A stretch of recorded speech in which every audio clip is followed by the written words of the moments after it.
Chirongwa ichi chakabhadharwa neshamwari nevatendi veJoyce Meyer Ministries. Vanhu vazhinji vanofunga kuti havadi Mwari. Izvi zvinonditsamwisa nekuti Mwari akanaka.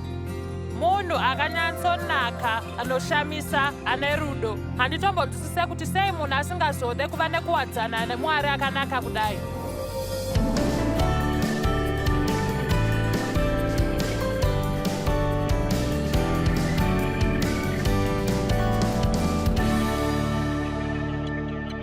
Mwari, tinokutendai neshoko renyu manheru ano, uye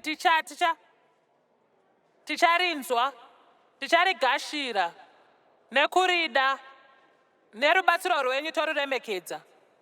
Muzita raJesu. Manheru ano ndikutaura nezvokudada uye nekuzvininipisa. Zvino, Andrew Murray akanyora bhuku rinonzi Humility, uye ndinorikurudzira ibhuku ridiki. Asi rakanyatsova nesimba. Handisati ndanyorawo rangu, nokuti anonetsa kutengesa, saka ndinongokurudzira rake. Ndoda magwaro angu atengwe, uye ndaiva nemamwe aitaura nezvePride and Humility asi anambotengwa mushe. Ndakabva ndaripfekera mune rimwewo reawa anotengwa kudariko aya. Anonetsa kutengesa. Vanhu havanyatsonzwisise kuti kuipa kwekudada, kuti kuzvininipisa kune simba sei. Tazvitaura zvekare. Hatinyatsoona kuti kwakaipa sei mweya wekuzvikudza uye kusimba kwakaita kuzvininipisa. Zvino zvimwe zvezvinhu zvaakataura izvi. Kudada. Chekutanga, hapana chinhu chine ngozi sekudada. Zviri muropa matiri. Ndezvekupenga uye zvakavanzika kumeso kwedu. Unoona vanhu vane dambudziko rekuzvikudza. Chinhu chekupedzisira chavachaita kubvuma kuti ivo vane dambudziko rekudada. Ndosaka zvakaoma kutengesa chero chinhu chinenge chakanyorwa nezvekudada, nekuti vanhu vanovada havazombode kuti munhu avaone vachiri nhonga, zvichida pamwe pana anozofunga kuti vanorida. Kudada kunokonzera kushayiwa rudo. Zvese kusava nehanya nezvinodiwa vamwe uye nemanzwiro avo, uye nekushaya kwavo simba. Ndiko kunobva kuipa kwose nekutonga kwakasimba. Kuratidzwa kwese kwehasha, kungobatwa nekungobhowekana, kunzwa kwese kwekushungurudzika uye kusakanganwira kwese kunobva kumweya wekudada. Zvino, ndisati ndatanga kutaura newe pamusoro pekuzvininipisa, ndoda kujekesa izvozvo kuti kuzvininipisa hakusi kushaya simba, kungotenderera. Unoziva nekachiso kekuzvininipisa pachiso chako nguva dzose, kutaura chokwadi. Ndinofunga zvinotobhohwa Mwari. Nzvimbo yekuzvininipisa mumwoyo mako nemupfungwa dzako. Kana une mwoyo nepfungwa dzinozvininipisa, zvose zvichaita nenzira yaMwari chaiyo. Munhu anozvininipisa hadaro. Vanozvifungira pamusorosoro pavasiri, asi havazvifungiri kunge vakadzika pasi. Havawanzo kuzviisa mupfungwa mavo zvakanyanya. Vanoziva zvavari muna Kristu, uye maari vakashinga uye vane ushingi. Mwari vatidana kuti tishinge uye tive neushingi. Asi izvozvo hazvireve kuti tive nekuzvitutumadza tifambe pamusoro pevanhu nekurwadzisa vamwe vanhu. Saka kuzvininipisa kwechokwadi kuchange kwakashinga muna Kristu. Ndoda kutora nguva ino nditaure nemi kuva neushingi, kunyanya kuva neushingi mukunyengetera. Hatisi chinhu matiri, asi tiri zvese muna Kristu. Hapana chandingaite ndisina Mwari, asi ndinoita zvese zvaanoda kuti ndiite kubudikidza naye. Handei nazvo. Handikwanisa kuita chinhu asipo, asi ndinokwanisa kuita zvese zvandinoda kubudikidza maari. Mira ndikudze kuti une simba kudarika zvauri. Tora mazwi ekuti handigone kubva mumashoko aunowanzoshandisa iwewe.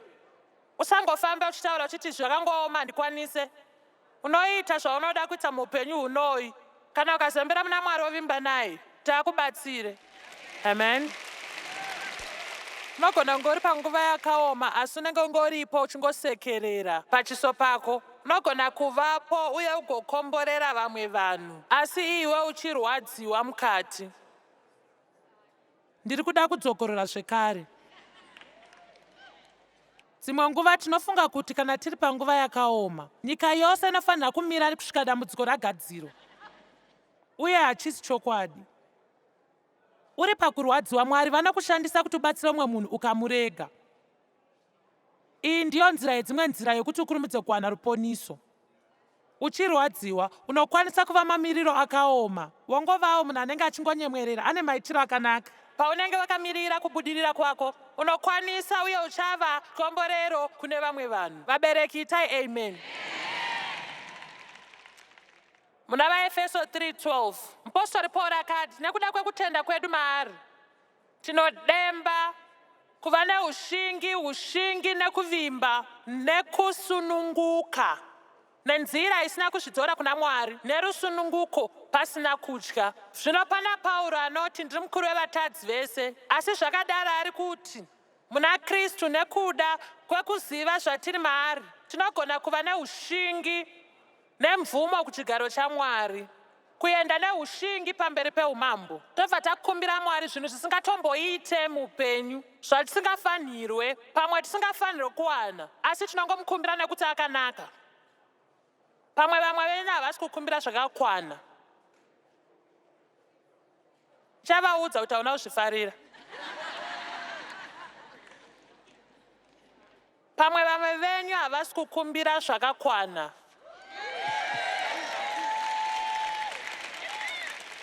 Unoziva, makore apfuura ndakawana kurudziro, ndakangofunga kuti Mweya Mutsvene unokurudzira. Amen. Usasundidzira izvo pasi. Kana uri mweya wenyama udzikise pasi, asi kana uri mweya kudenga ukwidze mudenga. Rega uoneke pachena. Pandainyengetera umwe musi, ndakangonzwa kurudziro yokunamata kuti Mwari vanditendere kuti ndidzidzise shoko kumunhu wese ari panyika. Zvino imbomirai. Pfungwa dzangu dzakati, izvi ndezvekupenga. Hapana munhu anogona kuzviita. Uye Satani akati, unofunga kuti ndiwe ani iwewe? Muvenge haadi kuti unamate minamato yakadzama. Unogona kunamatira chinhu chikuru chekuti hautombofunga kuti Mwari vachachipindura. Ndinofunga kuti ndo manzura ndakaita musi iwoyo. Mwari, ndinoda kudzidzisa mashoko kune munhu wese ari panyika, uye hatisati takuwana vose asi tine vazhinji. Chirongwa chedu chava mumitauro 385 mitauro yakasiyana yakadudzirwa. Handizive kuti Mwari vanozvifambisa sei. Izvi ndizvo zvandinoita, uye anotipa vanhu vakanaka vanoita kuti zvinhu zvose zviendeke, nevese vanobatana nesu pagungano rino, pasi rose, kunyange umwe ushumiro unobatana nesu mukuwana idzi shanduro uye mukuita zvinhu izvi kuti zviitike. Zvakakosha kuti vanhu vanzwe vhangeri raKristu mumutauro wavo, kunyange kana chirungu chiri mutauro wechipiri kwavari. Vanorida mutauro wavo nekuti vanokwanisa kuzorora vachirigamuchira nenzira iyo. Saka tiri pachivhitivhiti kunosvika kuMiddle East, Africa, India, Asia, Mongolia nedzimwe nzvimbo dzasingatombozivi kuti zvosvika sei. Uye shoko rinoshanda muupenyu hwevanhu kunyange mutauro upi wavanotaura kana kuti tsika ipi yavanoita. Munhu wese anoda Jesu. Saka kuburikidza neindaneti, kuburikidza nemasatellite, kuburikidza nezvivhitivhiti, kuburikidza nechidzangaradzimu, kuburikidza nezvakanyorwa, kuburikidza nemagwaro, vhangeri rinowanikwa kuvanhu vese vari pasi rino. Uye handina kupusa zvekufunga kuti vese vari kundiona mazuva ose. Handisi kumbozvipusisa kudaro, asi ndinomira ndikudze chimwe chinhu. Ndingatonamata minamato mikuru, ndive pakati pazvo. Pane kunamata tuminamato tudiki ndiwane zvese. Panzwika here? Saka ndiri kukudenhai kuti muzive kuti hamuzvikodzeri. ndo chinhu chekutanga chaunoita kuti uve neushingi pamberi paMwari. Unoziva haukodzeri. Handikodzere zvandava kuda kukumbira izvezvi. Handikodzeri.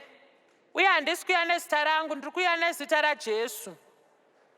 Uye ini ndoziva kuti ndakakanganisa zvinhu zvakawanda, asi munondiregera uye makakanganwa. Zvakadaro handisi kutaura nezvakaitika kare. Handei, regai kutaura kuna Mwari zvinhu zvakakanganwa kare. Haufaniri kutaura naMwari pamusoro pezvawakaita kare. Unofanira kutaura nezveramangwana rako. Matangiro atinoita muupenyu hazvina kukosha semapedzero atinoita muupenyu. Ndaive nekutanga kwakaipa, asi ndinotozviziva kuti ndichave nekupedzisa kwakanaka. Naizvozvo inzwai, hausati nokuti haukumbire. Mwari haasi kutitsamura kuti takumbira, asi chinhu chaangaite paunokumbira chinhu chausingafanira kunge unacho haangokupe. Amen. Handisi kuti kumbira zvinhu zvisina kana musoro kwaari, asi tangai kukumbira Mwari kuti vakushandisei. Ndishandisei Mwari, ndishandisei kubatsira umwe munhu. VaHebheru 4:15 na16. Gwaro rakanaka chaizvo. Tina muprofita mukuru. Hatina muprofita asingakwanise kunzwisisa nekunzwira tsitsi, kuti vave nekunzwisisa pakusagona kwedu muna taisareva neurwere, nekurwiswa kwemuedzo, nemunhu akaedzwa pazvese sezvatakaitwa isu, asina kutadza pane zvese zvauri kusangana nazvo. Chero muedzo wako ungave upi, Jesu anozvinzwisisa nekuti akamboedzwawo, asi haana kumbotadza. Hazvina kunaka here izvo? Vangani venyu vakanyanya, ndofunga vakadzi vakanyanya, nekuti unenge uchingoda kuti munhu akunzwisise mune zvese, kuti vanokunzwisisa. Unoziva, ndakazoudza Dave kuti nyange usingandinzwisise ndinyebere kuti unondinzwisisa. Pari zvino chinhu chanofanira kutaura kuti anondinzwisisa. Makanyabedzera kunge anozviita zvobva zvandifadza. Amen. Asi Jesu anotinzwisisa. Ndinozvida izvo pamusoro pake. Kunyange ndikusangana nedambudziko ripi, musi usinganzwisike kana musi unongoshamisa, anondinzwisisa. Anokunzwa. Amen. Ndima 16 inoti, uye ngatisatye, uye nesimba neushingi tiswedere pedyo naMwari. Umambo hwenyasha hunounza kudiwa kune vatadzi, kuti tinogona kuwana tsitsi mukutadza kwedu, kuti tiwane nyasha mukubatsira mune zvakanaka uye nezvinodiwa. Kubatsira kwakanaka, kubatsira kwenguva iyoyo, kunouya patinenge tichikuda. Paunenge usina kuita zvakanaka, usatize Mwari asi mhanyira kwaari. Haukwanise kuvanda Mwari. Uye vimba kana kusavimba, anogona kubatsira vanhu nevanenge vasingatombokodzeri. Asi hauna nekuti haukumbire. Saka tanga ukumbira. Dzidza kunamata zuva rese. Usangozvinamatira asi namatira vamwe vanhu. Vakarurama vakashinga seshumba. Ndinoridai. Zvino kuzvida kwakaipa singaite. Uye inotsanangurwa sekuzvikwidziridza nekuzvifungira pamusoro. Kuzviisa pamusoro kana kuzvitutumadza. Kuzvipa manyemwe pazvese zvaunenge waita. Ndofunga maona kuti izvi rekuti self rashandiswa kangani muzvinhu izvi. Ini. Bhaibheri rinoti kana tizotevera Kristu tiri kufanira kutora muchinjika wedu timutevere. Tichizvikanganwa. Ndiwo muchinjiko watinofanira kutakura. Kuzvibvisa mupfungwa dzedu. Tive nepfungwa dzaMwari. Tomuregera werera matiri. Tinofira isu. Toraramira iye. Amen. Kudada nekuzvitutumadza zvinoenda pamwe. Munhu anodada anowanzotaura kazhinji pamusoro pake. Ini pachangu handishuvi kuva nemunhu akazara nekudada kuti ive shamwari yangu pedyo. Pandinosangana nemunhu zvaanongoita kutaura pamusoro pake achindiudza kuti zvavari kukwanisa kuita nezvavari kuzoita pavo pututututututu nguva dzose, ndinongoti nhai imi, hazvisiri izvo zvinhu zvandingade kutaura nezvazvo. Kuzvirumbidza kunotsanangurwa somuitiro wekunyepedzera. Ndizvo zvazvinoreva, kumuitiro wekunyepedzera. Kuedza kuva chinhu chausiri. Unoziva kuzvirumbidza kusakwana, nekuti chakanaka chatinokwanisa kuita kungoti chete Mwari ari kuzviita kuburikidza nesu. Amen.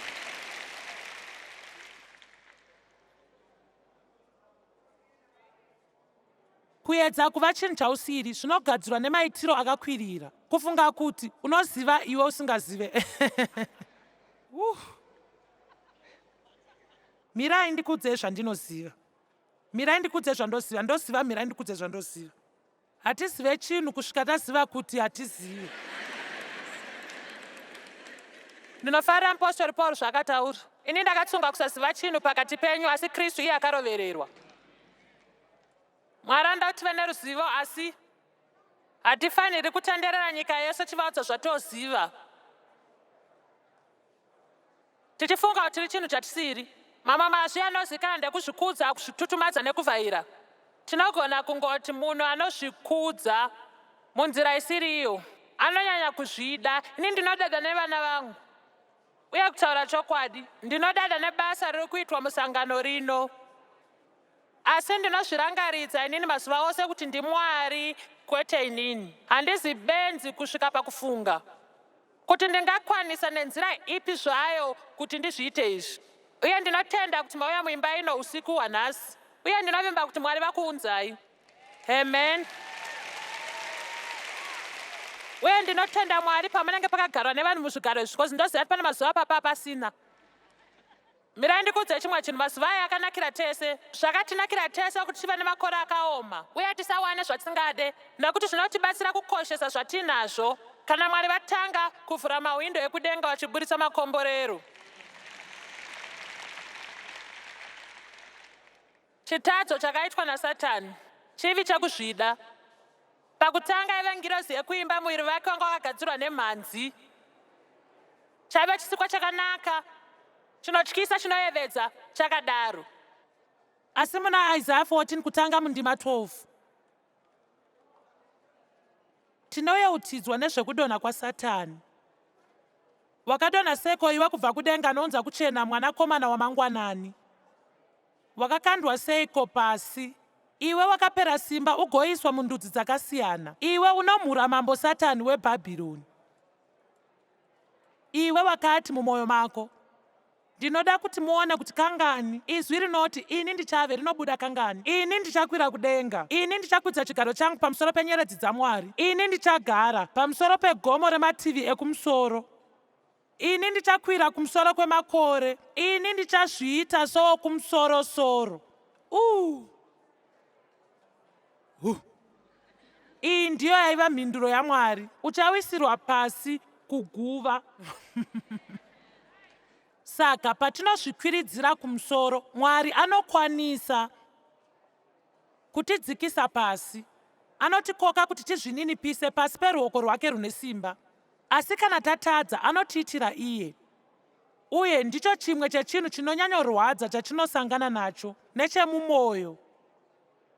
Kuva nekuzvitutumadza kuti Mwari atiratidze kuti hatizi chinhu tisina iye. Zvino magariro edu anhasi akangozara ndicha, uye vanhu vakawanda vanofunga kuti havade Mwari. Uye zvinondirwadza ini, nekuti Mwari akanakisa uye anonyatso uye akanyatsonaka. Handitombonzwisise kuti sei munhu asingade kuita ukama naMwari, iye akanaka kudai so. Uye handizvinzwisise, handizvinzwe. Nekuti kana une ukama naMwari, kwete chitendero, asi ukama naMwari. Uye ndinofunga kutaura chokwadi kuti zviitiko zvakaipa nechitendero ndicho chikonzero sei vamwe vanhu vasingade nezvekuita naMwari.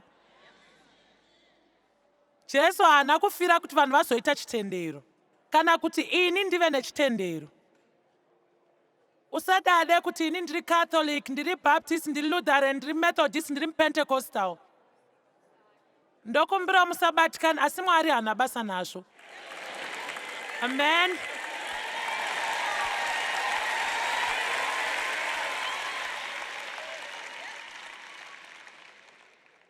Munotenda muna Jesu here kuti akafira zvivi zvedu, kuti akamuka kune vakafa, kuti akaripa zvivi zvako kuburikidza maari uve neupenyu hutsva. Unovimba kuti Mwari akanaka? Asi ndinovimba kuti vanhu vakawanda havatombozvitendere. Asi chiripo ndechekuti ndaingoshungurudzika pandakazviverenga izvi kuti vangani vanhu vanonzi havatende kuna Mwari. Vakafunga kuti vanoramba vachiita zvinhu zvavanoramba vachingoita, vagoramba vana ukama naMwari nechitendero chekuenda kudenga. Vangani vanobva vaita vatendi ipapo? Munoona chikonzero vanhu vasingade kuita ukama naMwari nokuti vanoda kuita zvinhu izvi zvisina kunaka kuburikidza mushoko. Asi vose vari kuzvikanganisa nekuzviporongera. Tinofanira kunamatira vanhu munyika nhasi. Uye kuti kupenya kukuru kupinda munyika, isu tinofanira kuve mwenje unopenya. Ipa vanhu muenzaniso wechinhu chavanoda uye varatidze kuti ukama naMwari unenge wakanyatsoita sei. Amen.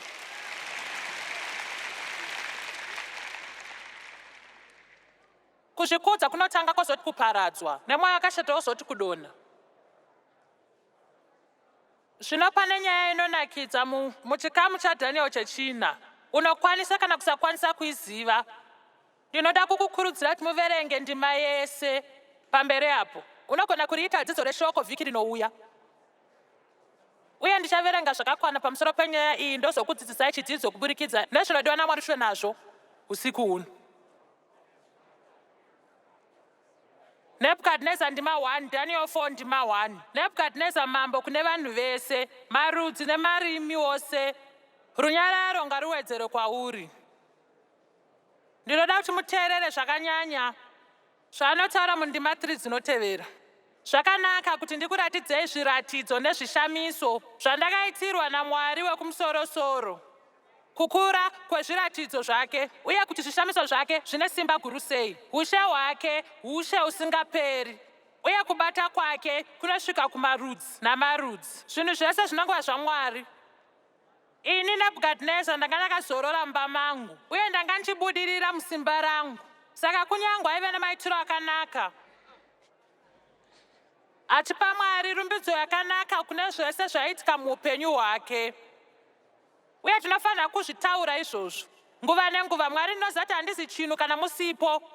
Ndinotenda zvese zvamakandiitira ini uye handizvitore sezvisina kukosha. Tarisa zvandoda kutaura ndidi kuti zvikupfuure. Nzira huru yatinoratidza kuti tinonyatsokoshesa zvinhu zvakanaka Mwari zvakatiitira kuti tiende tinova chikomborero kune umwe munhu.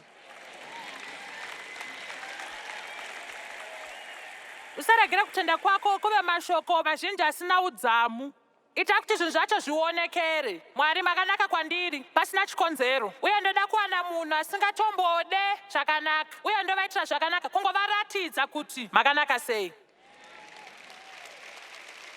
Mirandikudze muKristu wese akabuda panze akatanga kuita seizvi, hapana nguva yakareba tese toenda kumba.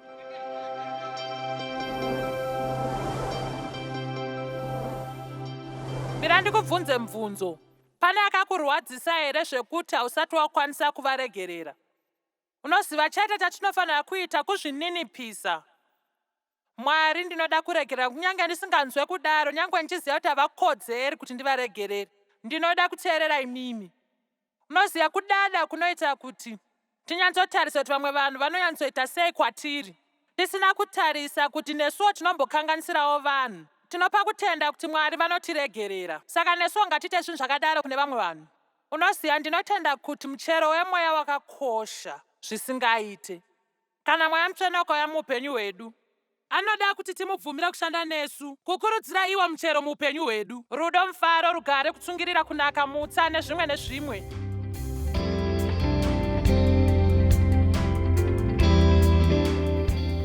chirongwa chamanga muchiona chakabhadharwa nehama neshamwari dzesvondo reJoyce Meyer Ministries.